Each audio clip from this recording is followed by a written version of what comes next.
Hey, welcome to the New Home Insights podcast by John Burns Real Estate Consulting. I'm Dean Worley, your host.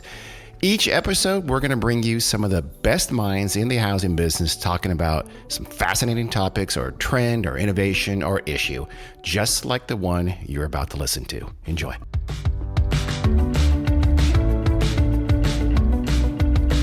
Welcome to New Home Insights, the John Burns Real Estate Consulting podcast about everything about the U.S. housing market. I'm your host, Dean Worley.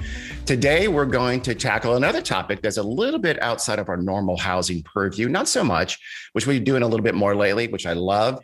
It certainly, though, has impacts on builders and has impacts particularly on the equity investor side of the housing sector. Today, we're going to talk about ESG.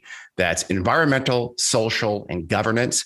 It's basically this idea that accounting for the social aspects and impacts of investment activity rather than just accounting for that in terms of financial factors. So think things like sustainability or social responsibility or best labor practices, transparency, things like that.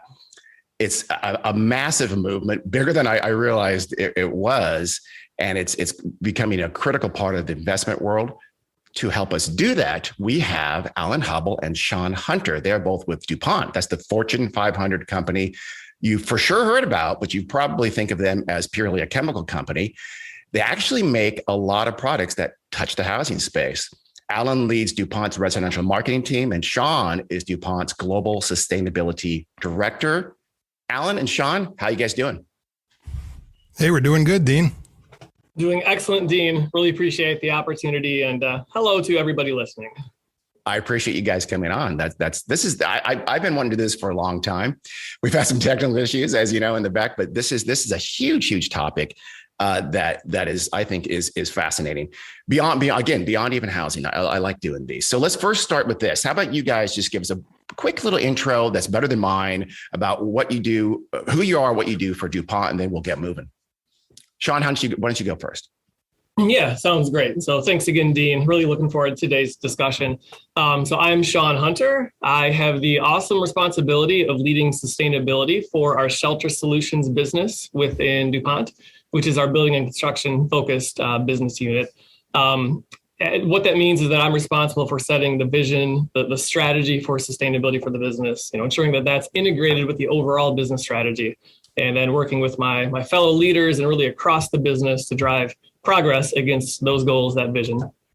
As part of that, I also have the great privilege of leading a small and mighty product stewardship team, which is a team of some very passionate and talented individuals that ensure that we deliver our commitment to product safety, product sustainability as well. So a lot of exciting things that I get to do here in DuPont. Alan, how about you? Yeah, Dean. Yeah, same here. Thanks so much for having us join. We really appreciate it. I've been with DuPont over 30 years. As you said, I lead the residential marketing team for the performance building solutions business. So those are products like brand names like Styrofoam, Tyvek, as well as Froth-Pak and Great Stuff Pro. And so I get involved in marketing strategy. I get involved in digital marketing, communications efforts. I work with our communications team. And I've been doing this for over 15 years in the business. Prior to that, I spent 10 years in sales, selling into the glass industry. So if you want to talk glass, I can do that as well. But 25 plus years into building products. So I know the space fairly well. And like as Shawn said, really excited to talk about ESG and sustainability today. It is a hot topic. It's getting a ton of interest, growing interest, and we're all getting up the learning curve very fast, and so it should be a really good discussion. Shawn, I'll have you talk to us about ESG a little more formally in just one second. But first, I wanted to touch on, Alan, you kind of touched on it just a second ago with Tyvek and Styrofoam. But what are some of the housing products that you guys do, and how much of a part of the housing building process are they? Yeah, so we basically make, the technical term would be air, water, and thermal control layers. We're managing air, water, and thermal energy, right, transfer around primarily the building envelope. And so that can take the form of wraps, like a Tyvek, a mechanical wrap. You wrap around the house, fasten it. You would seal it with tapes and flashings to get a nice tight home. You'd be managing water as well, because water obviously causes, durability issues, right? Yeah. Rot and You don't want water to get where it's not supposed to. And then the thermal, then we have, whether it's below grade or above grade, a product like Styrofoam. We also have a polyisocyanurate insulation, but that's going to manage your thermal losses across the building envelope. So anything that are primarily building envelope. We also have some spray foam products that you would, seal openings to help prevent air infiltration, which of course is energy as well as moisture infiltration. So air, water, thermal is really where we play. So almost the skin of the house. Exactly. Okay. Exactly. Dean, I would add to that kind of from the overall shelter business perspective. We have sort of another half of the business that deals on the interior side, sort of Korean design business. Really focused on providing decorative surface solutions. And so, you can think about your Korean countertops, your Korean sinks that I'm sure many listeners have.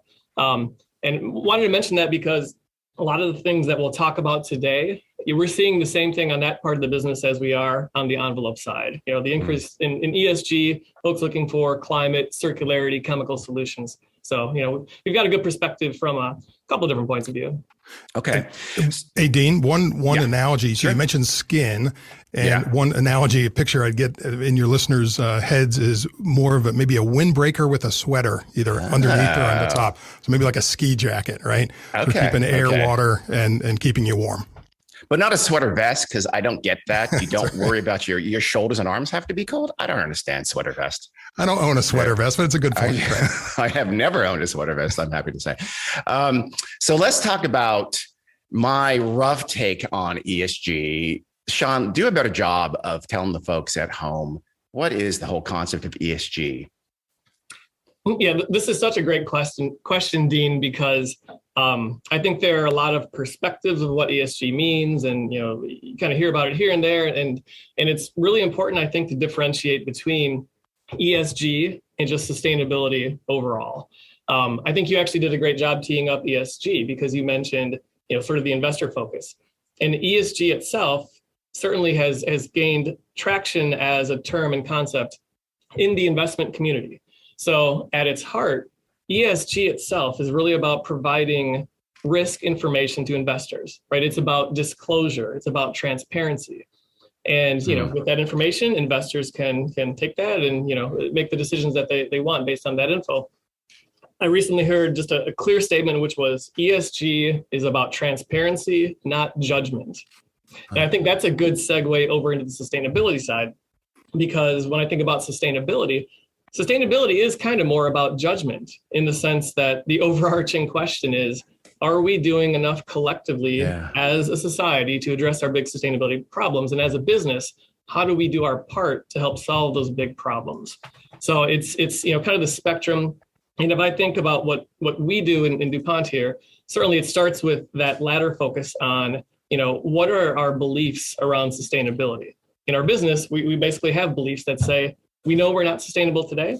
We know we need to do something about it, and we've chosen to help lead the way. So, kind of putting all that together, if I think about ESG, I actually do start with kind of the bigger, what matters most to us all perspective. And, if you think about climate, right, it's what do we need to do to actually manage climate crisis in the right way? An important part of that whole journey, of course, is the investment discussion, and ESG, of course, the disclosures are an important part of what we need to consider as we seek to get on a more sustainable path. How about the governance part? That kind of covers the environmental, the social a little bit. The governance part is more about labor practices, right? Tesla, we'll talk about that in a few minutes, but Tesla got in a little bit of trouble with some ESG folks with that recently. But what is the governance part? Yeah, the Tesla's a fun one because it fits exactly into the distinction that I was just talking about. Well, the governance part, it's really all the same thing, whether it's an environmental issue that presents a risk to your business or a social issue that presents a risk to your business, or a governance issue. So do you have the right structure set up internally to actually understand and manage these risks, right? How are you considering these, all the way up to the board and things like that? So regardless of which angle, it's almost an articulation of, the things that we're used to considering from a financial perspective. We need to make sure we're looking at other potential risks that could impact the business performance and then provide that information to investors. So I think risk is going to be a big part of your answer here, but what is the primary motivation for financial players to be so concerned about ESG? Yeah, absolutely. It's when it comes to the investment community, right? Investment is about managing risk. And so ESG is just another lens of risk that can give them the information they need to make decisions. But if I then kind of parlay back to our conversation on sustainability, there are kind of the much broader considerations about sustainability and where you'd want to dive into that. So for us as a business, certainly customers are asking for it more and more. We've got major influencers in our markets that are looking, for example, more aggressive climate action. And our employees, there's just so much importance behind ensuring that we understand where our employees are at on sustainability and what they're looking for us all to be successful. So, we kind of embrace all of that, but on the investment side, definitely starts with risk. Is there any part of this that is truly, for lack of a better term, kind of green? That is to say, motivated by, look, I want to do what's right with the world regardless, or less so from a risk perspective?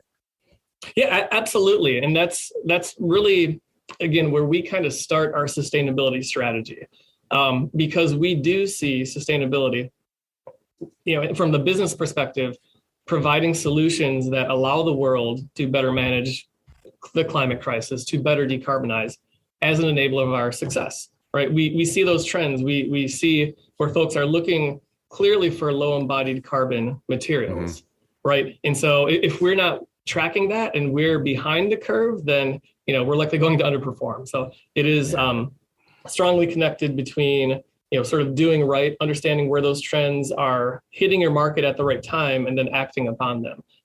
One of the things that we like to say is, and this is straight from our Chief Technology Sustainability Officer, Alexa Dembeck, that we have to learn faster than the market is changing. And we'll often talk about this decade as being the exponential decade. If you look at how quickly things are going to have to change when it comes to decarbonization, again back to the climate side specifically, there's just a lot of change that you'd rather be in front of than behind if you're going to be successful as a business. Do you get? I imagine you get some resistance in the sense of, should we trust you? Is there any sense that, people are like, oh, you're going to need to show me that you really mean this? Yeah, that's a great question too. I think certainly one of the ways that we do that is it starts with our overall purpose of a company, which is to empower the world with the essential innovations to thrive, which sounds like a great little throwaway line. But we said, if we do that right, we are actually having the positive impacts that we want. And, you can imagine if you are an innovator, right, you're a technical guru, nothing fires you up more in the morning than to know you're coming to work to make a difference. And so that is sort of the core of what we try to do. And then the trick that you might be sort of highlighting is, I can think of a million different ideas of projects we could commission to go solve sustainability problems. A fraction of those will actually be things that we can do to make money today. And, and maybe there's something that we could do 5 years from now, but today's not yet the right time, right, to make money. Ultimately, we are a business. All businesses have to be successful, right? So some of the trick becomes understanding when those trends are getting so strong that the opportunity is real. But absolutely, as important as purpose has become to ensuring employee motivation and overall business success, like that's where it starts for us. Okay.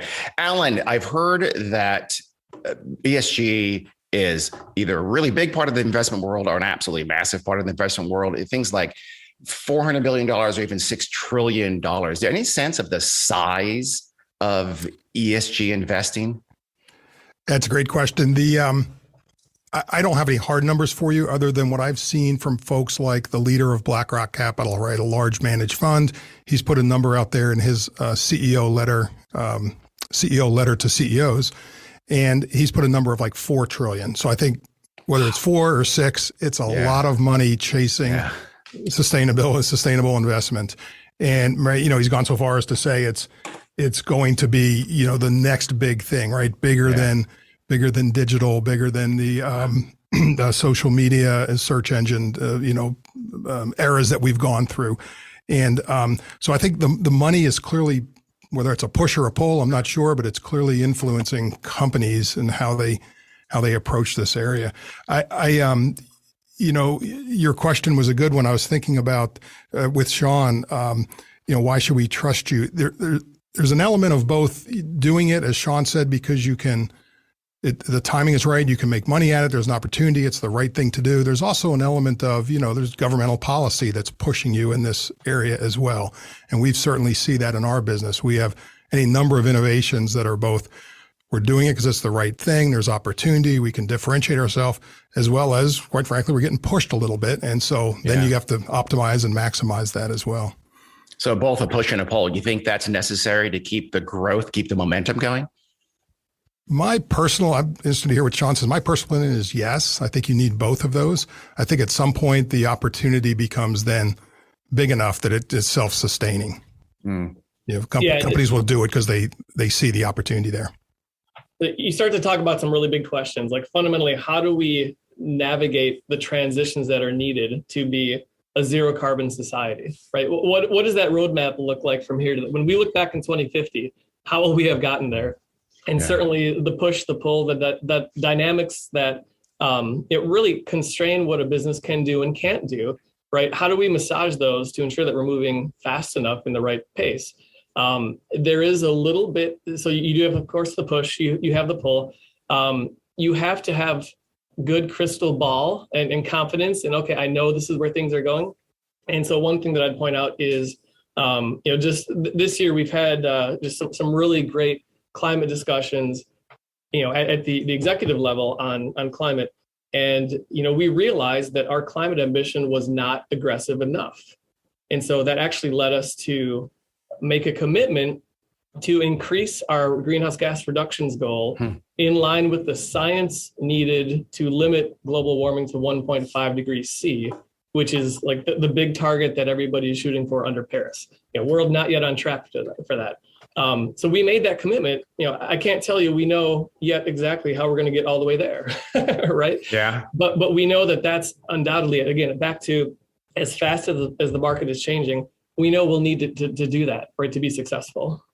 You mentioned that a minute ago that ESG is almost like the next tech, or at least the leader of BlackRock mentioned something along those lines. Do you mean that ESG is sort of a driver of new growth, new jobs? Is it something where we'll, be actually generating new and different jobs to add to the economy through ESG?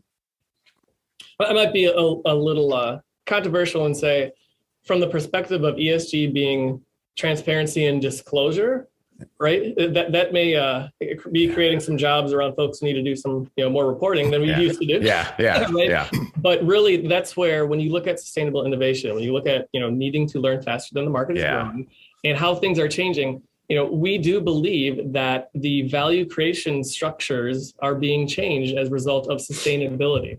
Right, sort of the fundamental driver that's allowing or that's making folks more interested in your ESG disclosures. But yes, there's value creation. And so, if you look at, and I know this is one of Alan's favorite topics, but, just decarbonization of buildings and what that means for electrification. You can think that the value creation opportunity that's required to, produce a successful building, a successful home, a couple of years down the road might be different than it is today. Yeah, that's what I meant. I did mean that. I meant jobs like in solar, geothermal, carbon capture, things like that. You're right, though. If you create, it might create a few more jobs of people keeping track of things. That's not necessarily what we want, though. Hey, Dean, another element here, another thought I had around your question of how big this is.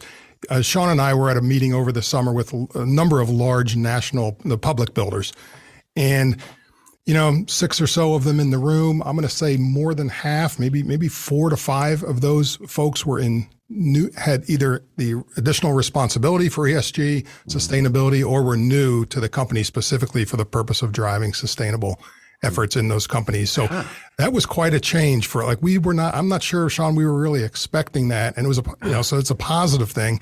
I have not looked at the other, whatever there's 18 or 20 public companies, how many have, sustainable officers or have that role. But we were pleasantly surprised at that. Wow. Okay. So, residential had always had a bit of the reputation of maybe you're lagging commercial, right? Commercial has some architects are driving it. Maybe some progressive folks there are driving it, and residential was a bit lagging. We saw that and thought, okay, well, maybe it's the public, maybe it's the Wall Street money that is going to be an impetus here, is going to a catalyst for residential to kind of move forward and catch up, or at least move forward in a way that they haven't recently. I'm going to ask you a really hard question, so I have to ask it because that's what I like to do, just to make you guys squirm a little bit. But do you think that in terms of its net impact, is ESG a net positive on the economy generally, or is it kind of neutral, or even some people might say it's a drag? What's your sense of that? I'll kind of pick up on where Alan just left off in terms of what we saw at that summit this year, because again, that summit was one of the areas where we realized, or we actually kind of brought that point of, hey guys, remember ESG and sustainability are kind of two really different things. Within that group, where what we thought we were seeing was, things like the climate SEC potential rules that are out there, right? Driving more focus from some firms to just really look at their ESG reporting and start to issue their first ESG reports, for example. Even though that might be about disclosure and transparency, that was leading to conversations around, well, how do we decarbonize? And hey, what is our leadership opportunity? And do we really understand if we take this action or that action, which one's going to move us forward the fastest, right? That's far beyond just let's disclose some risk. That's how do we think about action? How do we think about solutions? So from that perspective, I do see, we've got some anecdotal evidence that ESG is leading to kind of that broader solutions-based thinking. Let's talk a little bit more about housing then, specifically housing. How does ESG impact? Is it things like, I mean, sustainability has an impact on the housing sector, but is it also things like, waste disposal and building materials? What are some of the ways that ESG does impact specifically housing and building? Yeah, I think it's all of that. And Shawn can certainly weigh in. He has a ton of experience in the analysis of this. So he probably I'm sure he thinks of areas that I'm not thinking of. I tend to think of the impact on the building envelope. That's when I think around, energy efficiency and sustainability and the things we need to do to decarbonize. And obviously that's where our products play. So that's, not self-serving, but it's certainly myopic, right? That's what I'm thinking about.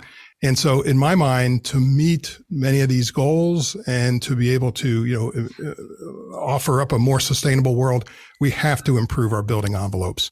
And again, whether it's air, certainly have to manage water, because as you tighten up building envelopes, as you add insulation to them, all of that contributes to reducing the drying capacity of the wall.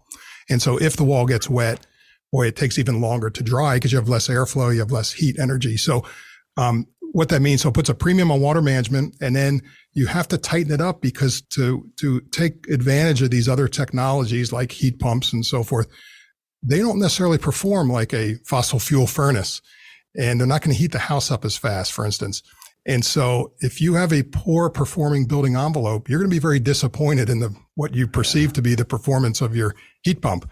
And it has nothing to do with the heat pump. It has to do with the building envelope. So in my mind, I tend to go there first, just one, it's kind of my job and to think about that stuff. But certainly those other areas, chemicals of concern and recyclability and so forth, are also areas that folks are interested in too. Yeah, if I kind of start with our overall business sustainability strategy, it's to partner with our customers and the industry to drive the total carbon of buildings to zero, to advance circularity in the industry, and to use green chemistry, safer by design solutions to enable the industry. And so, Alan, I love the way that Alan thinks about how important the building envelope is in managing decarbonization and our climate goals. Because as we know, and we love to say, if you look at all the greenhouse gas emissions globally, about 40% of them actually come from buildings.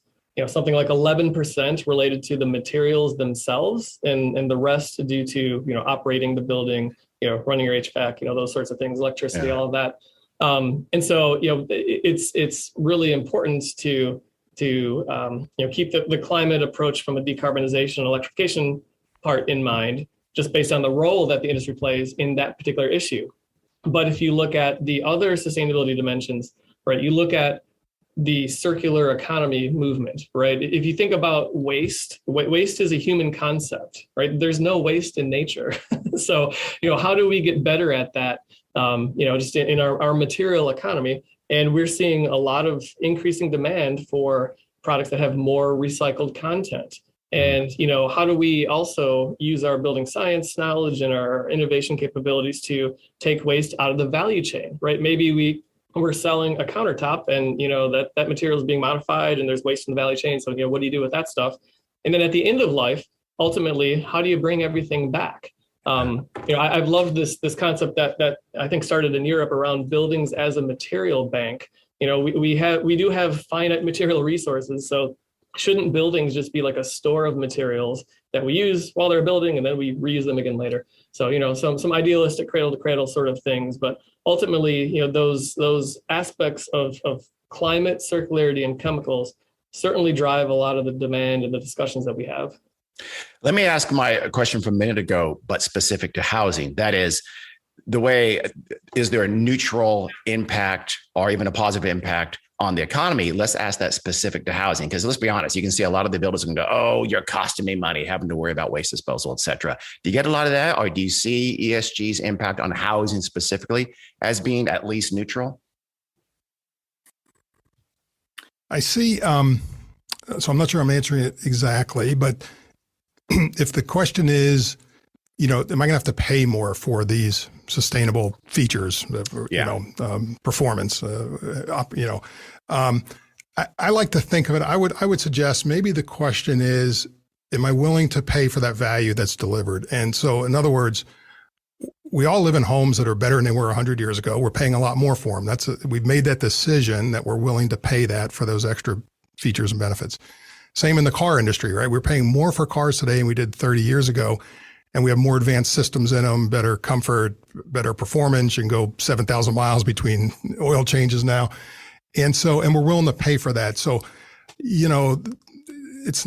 maybe there's some reason, if there's resistance, it's because the folks don't recognize the value that might be there. So I think if you can demonstrate the value that's there, I think there's more than ample opportunity to make that sale, if you will. And, certainly some builders are on the cutting edge of that, right? There's some small, innovative, really green focused builders out there. Some of the large public builders now, as we mentioned, are focused on ESG and are getting driven to it from Wall Street and money that they're looking at. That's going to drive them there. And so I think other builders are going to have to, and then you have government policies driving energy efficiency. And so if I'm a builder, and I'm in the middle here, not quite sure what to make of it. The world's changing around me. I think you have to get there's so much inertia. I think you're going to have to pick your head up, look around, and figure out where you want to play here. I think they're going to have to, because, and Shawn touched on it earlier, not only is the market, their potential consumers, homeowners moving that way, but their employees. Shawn runs a monthly meeting that, no offense to my other colleagues and the rest of our business, but it is a great meeting. It's focused on sustainability. He has great attendance. He makes it fun. There is so much energy on that call because folks really want to make a difference here. So if I'm a builder, a smaller builder in a local market, the folks I'm hiring, they want to make a difference too and feel like in their job. So I think there's this, I would not underestimate the impact that the employees have on driving this as well. That's interesting. I don't really think about, I think about what you said a minute ago about buyers though. Do you get the sense that buyers are pushing the home builders, whether they like it or not, to kind of follow these policies? The home buyers. The home buyers. I in some respects it's expected, right? Like nobody expects to buy a home with windows that leak air. Like they just don't. Oh, you mean I got to pay more money for a better window? Like that's a really delicate conversation. Yeah. To have, I have them in my house. My windows are horrible in my house. I wish the builder had put a little more money into them. Well, you're the glass guy. How is that possible? Exactly.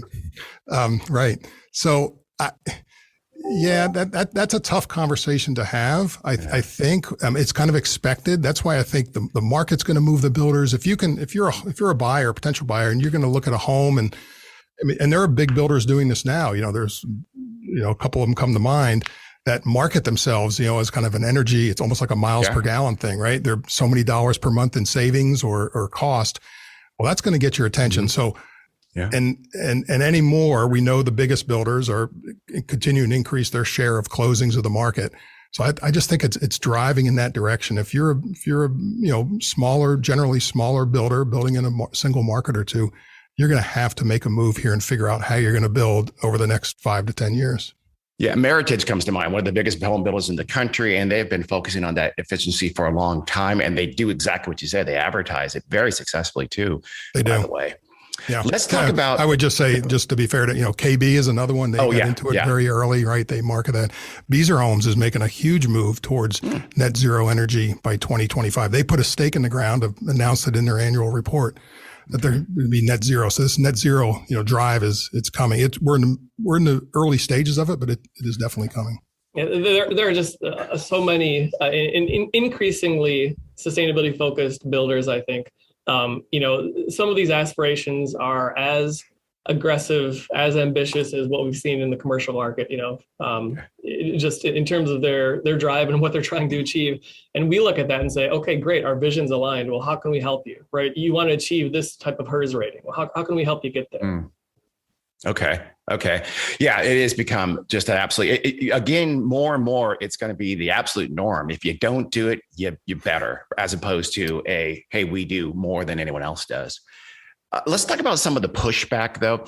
So California had its decision. They made a policy that they're going to have all cars will have to be electric sold in California, I think by 2035, if I remember that correctly. There's been barely a peep about, there hasn't been that kind of a reaction, at least not yet. But there has been to ESG, there has been a movement in some states to sort of hit back against ESG. Does that concern you? Do you see that being a major impediment to ESG going forward? I think any major transition goes through, its ups and its downs, and getting everybody aligned on a single thing is, always impossible. But I think I keep coming back to climate just because it's so central to our industry. Recent Climate Week discussions in New York, and as we look to COP27 this year, the longer that the world stays off track to manage the worst impacts of climate, the more the pressure will increase. And so, you're kind of either reading that crystal ball or you're not. But that's certainly the basis for our strategy. And so, if that's sort of a fundamental trend for where you're going, then the rest just kind of follows to it. And, there will be the folks that you want to collaborate with who need your help to enable their goals, as we were talking about, and, other folks who might not pay attention. But, when we think about sustainability and ESG, absolutely an enabler of our overall success as a business. And in some sense, you might say why we've got sustainability and innovation paired in Alexa Dembeck's role, right? I mean, the two are just so fundamentally linked as an overall business success enabler. Yeah. It has made for some strange antagonisms, though, because these are, like you said, BlackRock. These are huge international investment vehicles, and they're under threat by some of these states for doing what they want to do, which they think is in the best interest of their investors.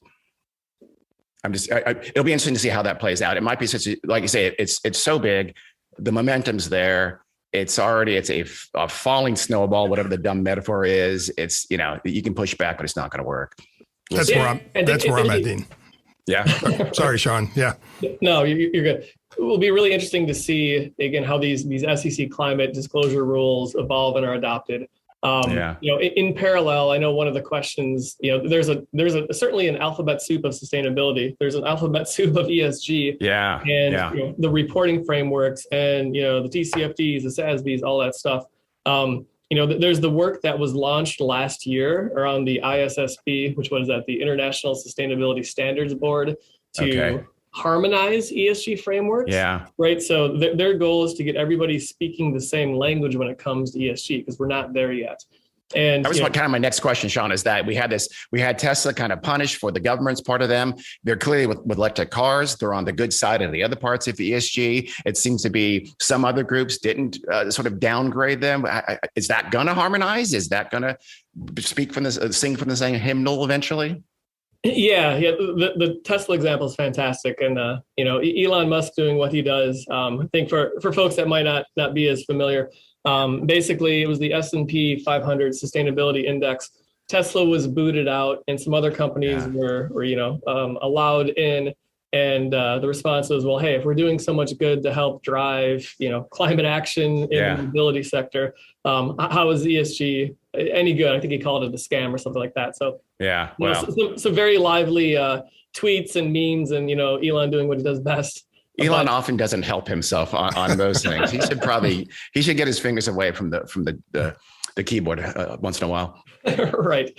But at the heart of the issue, though, was kind of where we started, that ESG is not about rewarding companies inherently for doing awesome sustainability things. Mm-hmm. It's about putting information in investors' hands, right? And so, some of those companies just had more robust disclosures than Tesla. So, that's the way the system is kind of set up right now. Okay. There is a little bit of a disparateness to ESG. Not all of those things fit perfectly and neatly together. And so that, especially the G part, I feel like is a little bit not separate, but a little bit different from the E and the S part, the environmental and social. Let me ask two more questions. One is, going back to consumers, I mean, investors are interested in ESG because it does best by their investors, right? And investment folks want to give the best return on their dollar, and they think ESG policies will get there because it lessens risk, et cetera. What about consumers? Should consumers care about ESG and be interested in furthering ESG from a consumer standpoint? Yeah, maybe Alan, I'll start. I think as an inhabitant of this planet, you have to care. If you look at what's going on right now, the impacts from the climate crisis we're already seeing, the droughts, the wildfires, the heat waves, the increased storm intensities, right? The fact that Pakistan was like a third underwater from recent flooding, and they're still it's going to take forever to recover. Just insane things that are going on. As that continues to happen, and as we go from 8 billion to 11 billion people on the planet, like, we're not going to be happy if we don't figure that out, if we figure out a way to manage that. So that's kind of on the, just good human side of things. But on the consumer, looking at your pocketbook impact, think about the increasing supply chain disruptions that might happen, right? The increasing cost pressures, and just how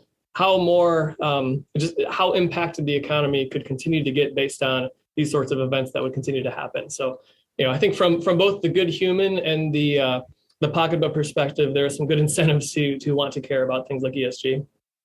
I hope you're right. I think you're right. We are a science-based company, so for us in DuPont, there's no question. There's a lot of folks who aren't science-based or even anything else. Let me ask you one last thing. I think it's probably best for Alan. Can you give us a peek? What might, and Shawn too, actually, what might be happening next from DuPont along the lines of ESG, whether it's sustainability or what have you? Anything kind of a future little sneak peek? Well, certainly the focus on, reducing carbonization, right? Lowering carbonization. And so whether that's through new products, we often, whether it's through new products, new solutions, meaning, some application innovations, maybe with existing products, maybe in the area of fire, could be an area of interest for us.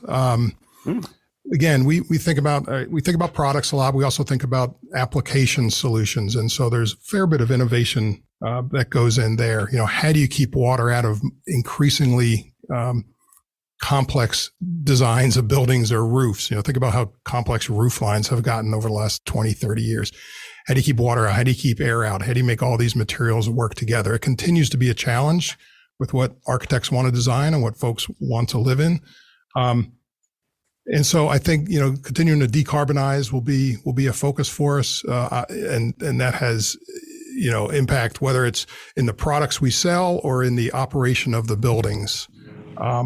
It could be that a particular product isn't necessarily any less carbon than another product, but its performance over the next 50 to 75 years, makes a huge difference. And as Shawn mentioned, that's where we think the big levers are there in the operational side, at least in residential, but there's opportunity everywhere.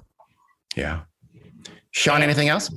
Yeah, well, I know that one projection is that Alan's going to have the most sustainability robust marketing plan for 2023 that we've ever seen. Okay. But beyond that, I think Alan really. That sounds like some inside base. That sounds like a little internal stuff going on. Challenge accepted. Yeah. Okay. Right? And really to all of our marketing leaders in the business and across the company. But no, I think Alan hit it. It's really more efficient buildings that use low embodied carbon materials as we increasingly decarbonize and electrify to get there.